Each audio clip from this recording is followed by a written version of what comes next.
Well, good morning, everybody.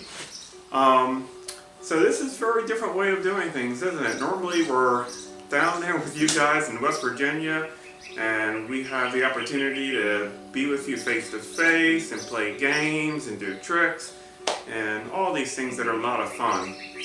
So unfortunately this year we can't do that, but I was thinking, what can I do here in Maryland that I can't do in West Virginia that might be fun? And so I was thinking about that, and I was talking it over with Blakey over here, and Blakey said, you know what, Dad? Since we're talking about creation, what you have here that you can't do in Maryland or in West Virginia is you have a telescope. Maybe you can show them some of the things that God created in the heavens above.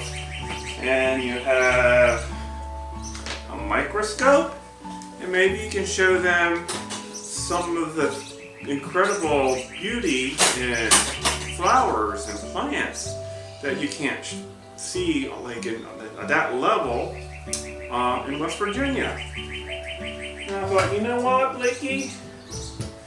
That's pretty smart. So that's what I'm going to try to do. So since we're talking about creation, so there's 3 days. The first is God created the world.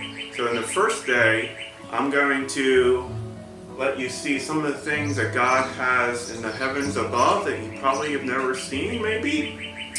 And we're going to go on hikes around where we live. You'll get to see some of the nature that we have around us in Maryland. And some of the animals that we have. And also, in our house, we have lots of animals. We have turtles, we have fish, dogs. So some of those animals that God created too. And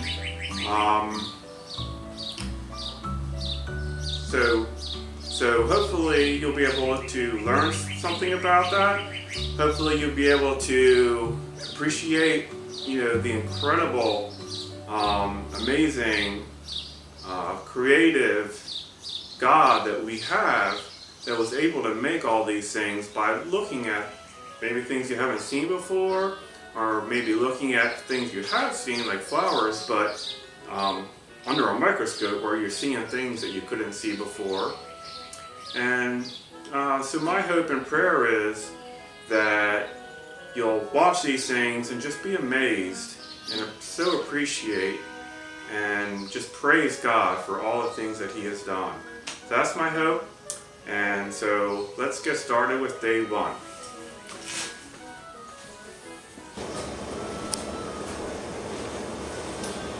Well, welcome to day one.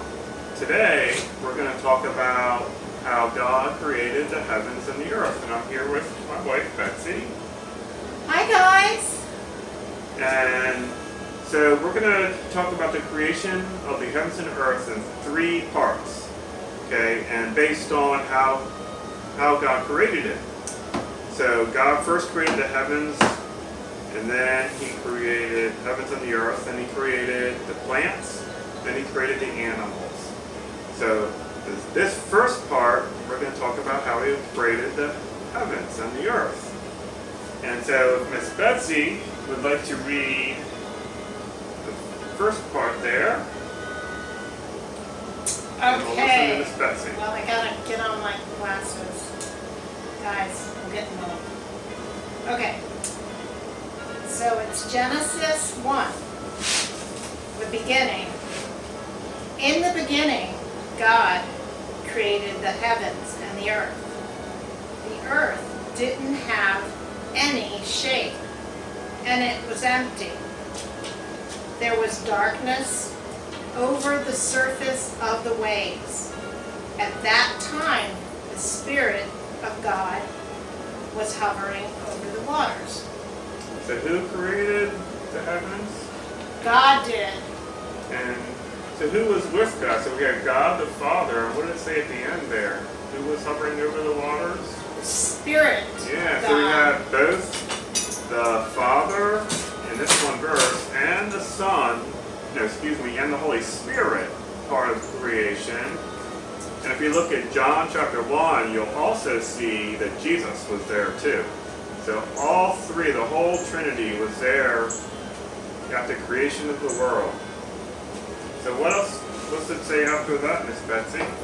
Okay, handy dandy glasses again. Our friend Skyla here is interested too. He wants to know how God created everything.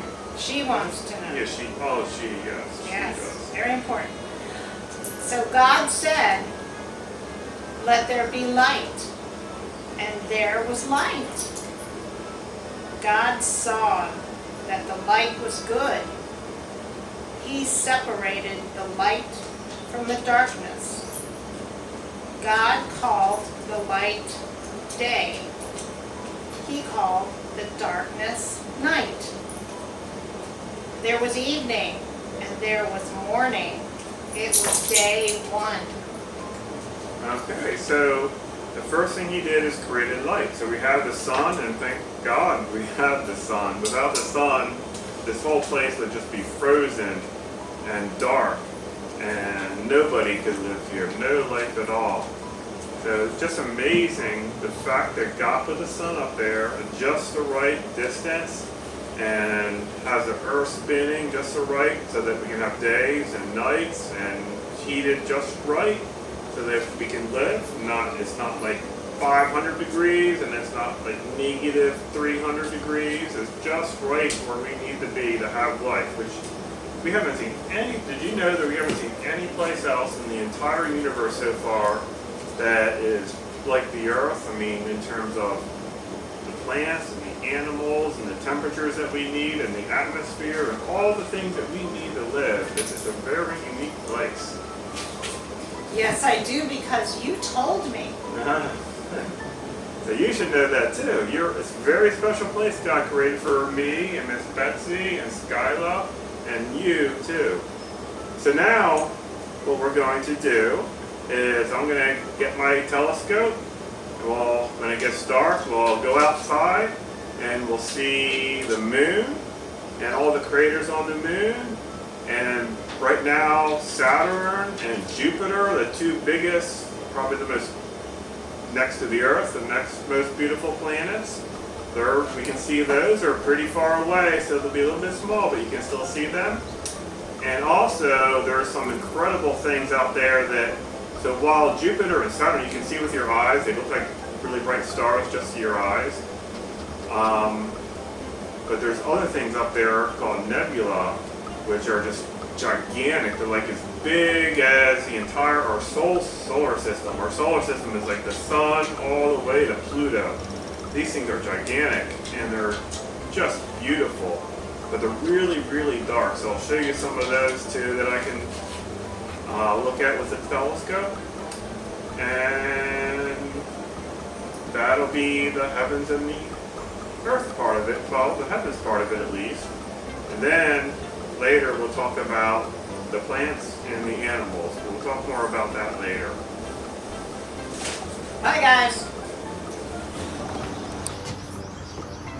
Okay, so I got the telescope all set up and we're ready. Hopefully it'll be clear night tonight. It should be okay. So if some of you have seen a telescope before, you may be wondering why there's wires and there's a little controller and all sorts of other things on it. And the main reason is because this telescope, you can use this controller and say, well, I want to see the moon, or I want to see Jupiter or Saturn or some star, anything you want. And there's motors in here and it'll take it directly to whatever it is you want to see. So that's the main reason. Makes it much faster and easier. So hopefully tonight will be good and we'll see what we can see. Okay, so I have set up the telescope to look at the moon. Let's see if you can see the moon up there. There's the moon. And right next to the moon is Mars. So we'll see if we can see both of those. So right now, I'll put this in the camera holder and we'll see what we can see. And let me turn it off and I'll adjust it. So going along that edge, let's see if how good I am at this. I'll go that way and that way.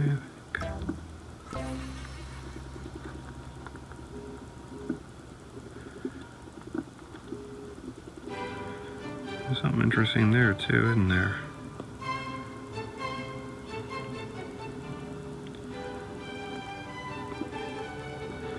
Now let's try the other edge. You can see the difference. There is a lot of craters everywhere. You just can't see them because they're not in the shadow. The shadow is really what lets you see them.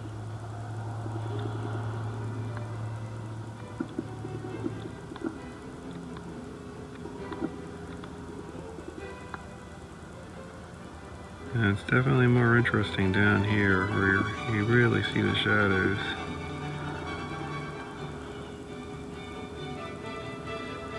I'll come up on that edge, try to come up that edge best I can again.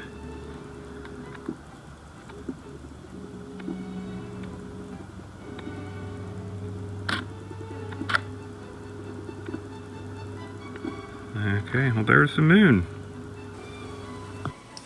So what you're looking at now is Jupiter.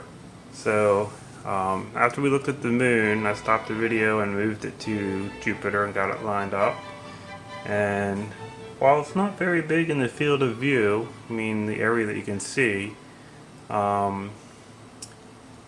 you can still make out stripes in it, especially the two big stripes that going across it. Now Jupiter is an interesting planet. It's the largest planet, but it's not rock and iron and solid stuff that you can walk on like ours. It's a giant gas planet, meaning it's just like air. If you stepped on it, you just fall straight through. And if Jupiter got bigger, like maybe 10 times bigger, it would actually turn into a star. So that's Jupiter. And now I'll tell the telescope to go find Saturn, which is pretty nearby. So it's off going to find Saturn.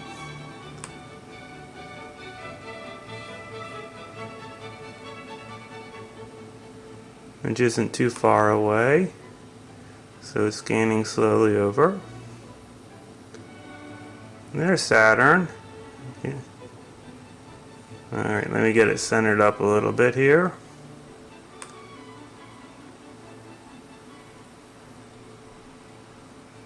Okay, so you can see the rings on it. Again, it's small. I mean, you need a really big telescope to see these things very large. But you can see the rings of Saturn in the middle of it. So Saturn obviously is well known for its rings, and it's another beautiful sight. So Jupiter and Saturn, two of the probably most beautiful planets that we have, and easiest to see with a telescope, even a relatively small one like mine. So I thought that'd be pretty cool to share with you. So we got to see the planets and the moon. Now the planets and the moon are very, very bright objects that you can easily see with your eye looking through a telescope. There are many, many other things, like hundreds of other things out there that are even more beautiful and much larger, but they're very, very dim. You cannot see them with your eye, not even through a telescope, not even through a huge telescope. They're just too dim. The only way you can see them is putting a good camera on the back of the telescope and taking pictures for hours, like 5, 6. I know people take pictures for 20 or 30 hours to get some of these things. So that's something that I do, and so I want to show you some of these things. Before I do that, though, there's something about stars you may not know, because when you look at stars with your eyes, they all look white. But this because our eyes aren't very sensitive to color, but they're actually all different colors. So if we zoom in a little bit, so now you can see from this picture I took with my camera, like there's red stars like this one, and this one, and there's blue stars like this one, and this one, and this one. And then there's white stars like this. Now, the blue stars are the hottest ones, the red stars are the coldest ones, and the white stars are in between. So now I want to show you in this picture, right about here, this large, there's this huge, colorful, beautiful object that you just can't see. You can't see until you spend hours and hours collecting light to be able to see it. So what I'm going to do is fast forward through hours and let's see what we can see. So you're looking in the middle there. So you might be able to start seeing it soon. Getting a little brighter. And a little, so now you can probably start seeing it right around here. You can see kind of a shade of something there.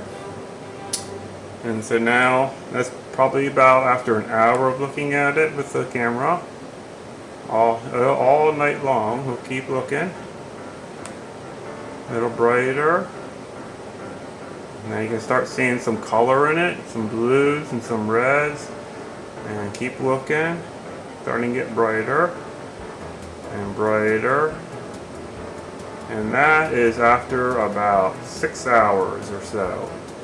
And that is just one of hundreds just of beautiful, amazing things. I mean, it is huge. I mean, stars are big. Look at all these stars just like little dots compared to this huge, massive thing. And as a matter of fact, it's so big, if you were a light would take like a year to get from one side to the other side. It's so big. You can't even imagine how big it is. It's like bigger than like maybe from Pluto to, if you know how far Pluto is, it's the furthest planet from the sun. To the sun, it's bigger than that. And what this is, you know, all stars eventually die. The biggest ones, when they die, they explode in what's called a supernova. And when they do that, they leave pieces all over in space. And what you're seeing is some of the pieces left over from this giant star that exploded. So that's why it's so big, because it exploded and sent stuff everywhere. On the other hand, it's very hard to see because there's little pieces of star everywhere. And so it's not burning bright anymore. It's just kind of glowing. And so it's really hard to see, but it's all over the place, and the sky is just covered with them if you knew where to look and how to find them. So I want to show you, this is one, it's called the Veil Nebula. And nebula is the word for these type of things. Not all of them are supernova explosions. There's other ways they happen, and I'll talk a little bit about that too. But this is some of the incredible things that are in the sky that God has made so that we can see them.